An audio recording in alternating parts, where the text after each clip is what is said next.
So let's hop into today's episode. A few days ago, I ordered a new bookshelf, and it's a 4-tier bookshelf. So it goes up about 4 feet, and it's about 3 feet wide. I thought I could put it all together myself. It's IKEA style. But as I got into putting the thing together, the instructions were a hot mess. So first of all, there's no words. It's just a diagram. And I thought, okay, cool. I started pulling the pieces out the box and putting them all together. And within 5 minutes, I ran into a challenge. 3.5 hours later, I was sweating. I was frustrated.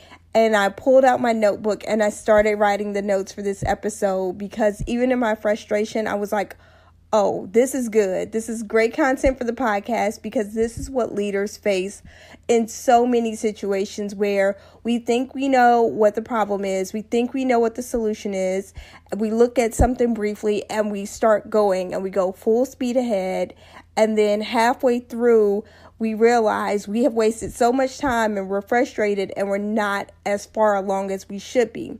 So I'm going to post the picture of the instructions to this diagram for the bookshelf thing. I'm going to post that into the PowerBanking Facebook group so you all can see that the instructions were indeed a hot mess. If you're not a part of the PowerBanking Facebook group, hop in there. That's where we continue the conversation from each episode. So as leaders, when we're faced with issues, it's so important for us to really get an understanding of what everything is. What's the lay of the land? Oftentimes, because folks look to us for direction, we feel like we need to have all of the answers. And while we cannot take too much time to make a decision, we have to make those decisions pretty quickly. We do need to have the best information possible and the most available information, up-to-date information, to make the decisions that we need to, the well-informed decisions. So what I learned from putting this bookcase together is sometimes you have to slow down. You cannot make assumptions, and moving too fast based on assumptions leads to a rocky road. So let me take a step back here and give you a true leadership example. When you're setting the direction for your organization, it is completely necessary for us to examine our actions, and this is continuing in the Women in Leadership series that we've been discussing, looking at our actions to say, okay, what is the larger picture here? What are we working towards? And are the things we're doing daily, or the things we are putting on our calendar, or the things we're responding to throughout the day, are those the most important things that are going to push us towards that goal? So what happens a lot of times is when we get into the midst of working really hard on something, our head is down, tunnel focus, we are inspiring, we're leading, we're driving our people to get something done. We need to pause and reverse engineer. So if you've ever seen the Top Chef shows or any of the cooking shows, Master Chef does this a lot. They will reverse engineer a food dish. So for instance, let's say it's a peanut butter and jelly sandwich. What they'll do is they'll deconstruct something, they'll break it down, and they'll make it new. Well, sometimes we have to do that in leadership. We have to look at the situation. We have to press the pause button. We have to reverse engineer it. We have to go backwards and trace our steps. So when I was putting this bookcase together, I got halfway through. I realized I'm missing pieces. Something's not right here. What I had to do is I had to go through and I had to pull each piece of this thing apart, and I had to separate all of the parts to the bookcase. And once I separated them, I grouped them together, and I was able to regroup to look at this image on the piece of paper and figure out where I needed to go next. But when I had everything jumbled together, when I had all of the pieces in one pile, and I assumed that because everything seemed like it was A1 and C2, that I was just going to zoom through and get it all done. I had to stop and reverse engineer to get on the right track to move forward. And ultimately, that's what we have to do in our leadership journeys too. To not be in a rush to get where we want because we have these Q1 and Q2 goals. Now, as a business owner and as a leader of a team, I have staff members that I have to lead. We have to hit our revenue goals. So what I'm not saying is to slow down and not take any action.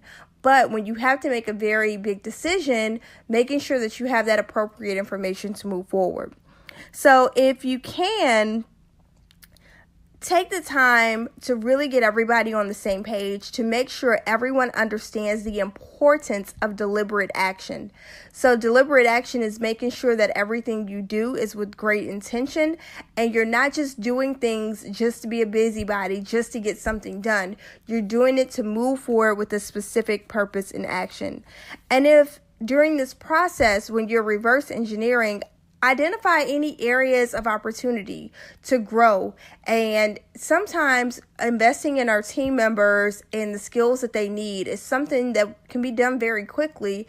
Luckily, with technology, there are so many courses online that you can pay for it for your team members, or you can get them a book, recommend a couple of podcasts, even go to a physical conference. So figure out what is needed to improve so that you can move forward and the appropriate amount of speed. All right. So that's what's happening in that reverse engineering period. Then what's easy for us to fall into is the trap of jumping straight to problem solving without fully understanding the problem. So let's go back to this bookcase, y'all. I'm putting the bookcase together. I think I figured out what was wrong. I start putting things together again, moving full steam ahead, and then boom, I'm out of pieces again. And I'm at the very end and I only have to put the top part together and I'm like, I don't have enough pieces. So I had to stop and go all the way back to the middle part of the bookcase to get it together, because I realized in that process when I got to the top, I was so frustrated because I thought, I'm finally here. I finally got this thing together. And then it's missing two big pieces. And I had to spend a lot of time examining all of the details, which is what we have to do sometimes, is we have to pay attention to the details. Sometimes as leaders, we look at the things on the outside and we say, oh, this metric looks good, this metric looks good, and that person's doing this and they're going there, but we're not paying attention to the appropriate action. So if you're not paying attention to the right details, you can say, oh, everything's going smooth, and just like me, you get to the end and you realize we missed something. And so for me, luckily, it's a bookcase. I have time. I can go back and fix it. But when you're looking at an organizational situation, sometimes it's too late. You've made too big of a mistake. You've wasted too much money, or you spent too much time doing the wrong things. So as you're going throughout your process of leading your team members, if you're paying attention to the appropriate actions that are going to lead your team to your stated goals, what's going to happen is your team members will also be paying attention to the same things. So conduct an audit on where you are right now. And don't do like a 10-minute scan and say, oh, let me just look at these metrics really quick. Spend at least an hour on it, okay? Because we can be tempted to look at something and on first glance, because we've seen a similar problem before, we jump to the conclusion of saying, oh, boom, I know what that is. I can solve it. And sometimes that's correct, but sometimes it isn't. So you got to slow down and pay attention to those details. In the process of slowing down, eliminate the noise. Okay, what I mean by the noise is anything that can distract you. And I'm not speaking specifically of like cell phone notifications or anything like that. But there are a lot of things that can get in our face and become noise, whether that is your competition, whether it's something changing in the industry. Sometimes you have to block all of that out and get quiet and really identify the areas that are going to propel you to move forward. So when you're doing that and you're looking at the details, the areas that look like they're a good fit, sometimes something is just a little bit off.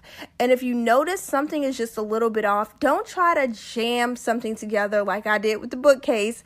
I got my hammer and I tried to force these pieces together, and no matter how much I used the hammer, it just wouldn't work.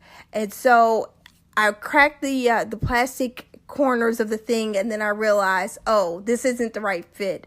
And so with leadership, sometimes we try to pound our people. We try to force our team members, oh, you need to do this better. You need to do this better, instead of taking a step back and looking at that bigger picture to really assess what needs to be done to move forward.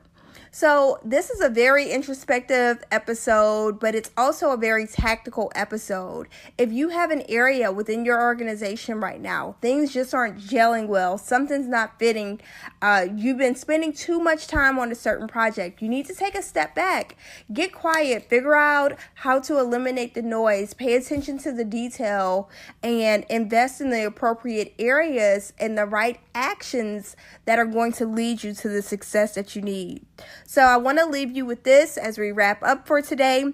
If it doesn't align, stop and rewind.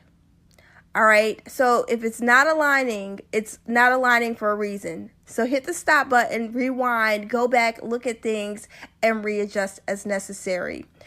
My name is Jacqueline Twillie, and until next time, keep emulating excellence and eliminating excuses.